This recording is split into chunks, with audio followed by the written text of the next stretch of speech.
SIR নিয়ে আমি বিজেপির কর্মী সমর্থকদের একটা কথাই বলবো, যদি ভণ্ডুল করে, বিএলওকে মারে, ইলেকশন কমিশনকে আক্রমণ করে, ইলেকশন কমিশন বুঝে নেবে। তার দায়িত্ব বিজেপির নয়, আপনি মারামারিতে জড়াবেন না। কিন্তু বিএলএ-2 যদি বিজেপির আক্রান্ত হয়, শুভেন্দু অধিকারী, শ্রমিক ভট্টাচার্য, সুকান্ত মজুমদাররা গ্যারেন্টি থাকলো লড়ে নেব, বুঝে নেব, হিসাব কষে নেব। আমরা হিসাব কষে নেব, আপনাদের আমি বলে দিতে চাই। আর ভোটার তালিকাটা ঠিকঠাক বের করানোর দায়িত্বটা কার? আপনার বেশি দায় না বিজেপির বেশি দায় না তৃণমূলের বেশি দায়? প্রথমত দায়িত্ব ইলেকশন কমিশনের, আর দায়টা ওই পিসি ভাইপোর কোম্পানির। আপনার দায় নয়। তার কারণ গত 21-এ সরকার তৈরি হয়েছিল কবে? 5ই মে 2021। 26-এ সরকার করতে হবে কবে? 2026 4 মে রাত্রি 12টার মধ্যে সরকার তৈরি করতে হবে। আর সরকার তৈরি করতে গেলে 7ই ফেব্রুয়ারি ফাইনাল ভোটার লিস্ট বেরোতে হবে, তাই তো? হিসাব তাই বলে। 7 তারিখে ফেব্রুয়ারি যদি ভোটার তালিকা না বেরোয়, যদি এসআইআর না হয়, যদি করতে না দেয়, বিএলওদের যদি মারতে আরম্ভ করে, যদি বিশৃঙ্খলা তৈরি করে, যদি সিএএ নিয়ে যা করেছিল, ট্রেন পোড়ানো, বাস পোড়ানো, মানুষ মারা, ধুলিয়ান, শামসেরগঞ্জ, মুথাবাড়ি, মহেশতলার মতো করতে থাকে, তাহলে কি হবে? ভোটার তালিকা বেরোবে না। ভোটার তালিকা না বেরোলে ভোট হবে না। ভোট না হলে 4 মের মধ্যে সরকার হবে না। 4 মের মধ্যে সরকার না হলে রাত্রি 12টার পরে কি হয়? রাষ্ট্রপতি শাসন হয়। রাষ্ট্রপতি শাসন হয়। অতএব আপনাকে চিন্তা করতে হবে না। আপনি বুথগুলোকে দুর্গ বানান। মেরা বুথ সবচেয়ে মজবুত। নজর রাখুন, 4 রকমের লোকের নাম ভোটার তালিকায় থাকবে না, থাকবে না, থাকবে না। 1 মৃত, 2 ভুয়া, 3 ডবল ট্রিপল এন্ট্রি, 4 বাংলাদেশি মুসলমান রোহিঙ্গা। এদের একটা নামও ভোটার তালিকায় থাকবে না, থাকবে না, থাকবে না। আর হিন্দু শরণার্থী, আপনাদের জন্য ভারতবর্ষ আছে।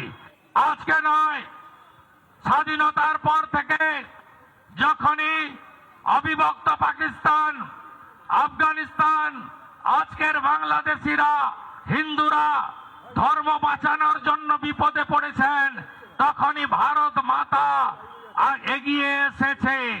নরেন্দ্র মোদীজি 19 সালে ঠাকুরনগরে কথা দিয়েছিলেন, এদের একটা নামও ভোটার তালিকায় থাকবে না, থাকবে না, থাকবে না। আর হিন্দু শরণার্থী, আপনাদের জন্য ভারত এসছেন কাজকর্ম ছেড়ে, তাদের সকলকে আমার অনেক অনেক শুভনন্দন।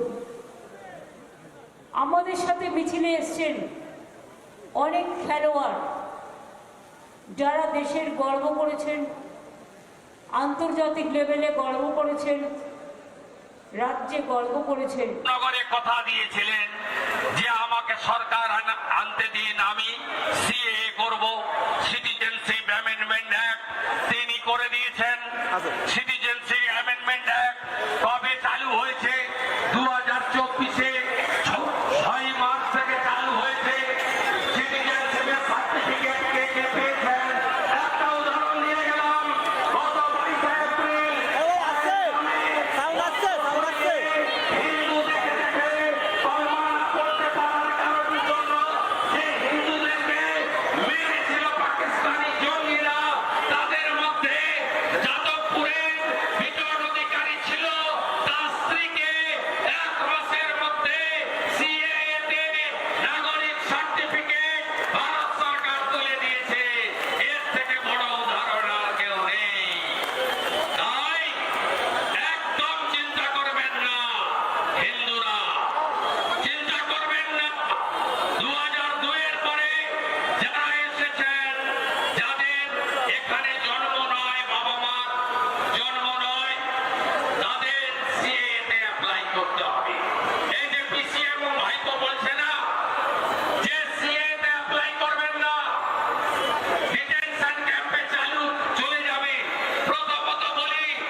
কর্মসূচি হাইকোর্টের নির্দেশে করেছেন, আমরা বিফোর টাইমই শেষ করছি। আমরা একটা কথাই আপনাদের আমি বলতে চাই, এখানে একজন চারটে হাতে আঙুল নেই, ওটা অত্যন্ত দুঃখজনক। তার মৃত্যুকে নিয়ে রাজনীতি করছে। আমি দায়িত্ব নিয়ে বলে গেলাম, আমি প্রমাণ করে দেব ওই সুইসাইড নোটটা ফেক ফেক ফেক ফেক। আগামী 7ই ফেব্রুয়ারি পর্যন্ত বাসের ছাদ থেকে যদি কেউ পড়ে মারা যায়, গাছে নারকেল গাছ থেকে গাছে উঠতে গিয়ে যদি কেউ পড়ে মারা যায়, জলে ডুবে যদি কেউ পড়ে মারা যায়, বাজ যদি পড়ে বজ্র বিদ্যুৎ কেউ মারা যায়, তাহলে কিন্তু সবাইকেই এরা বলবে এসআইআর এ মারা গেছে। এদের মিথ্যা লগ্নে কেউ দোকানদার নানা ধরনের কন্টেন্ট দেখার জন্য লাইক করুন, শেয়ার করুন আমাদের ফেসবুক পেজ, সাবস্ক্রাইব করুন আমাদের ইউটিউব চ্যানেল। পাশাপাশি অন্যান্য ব্রেকিং নিউজের জন্য অবশ্যই চোখ রাখুন রিপাবলিক বাংলায়।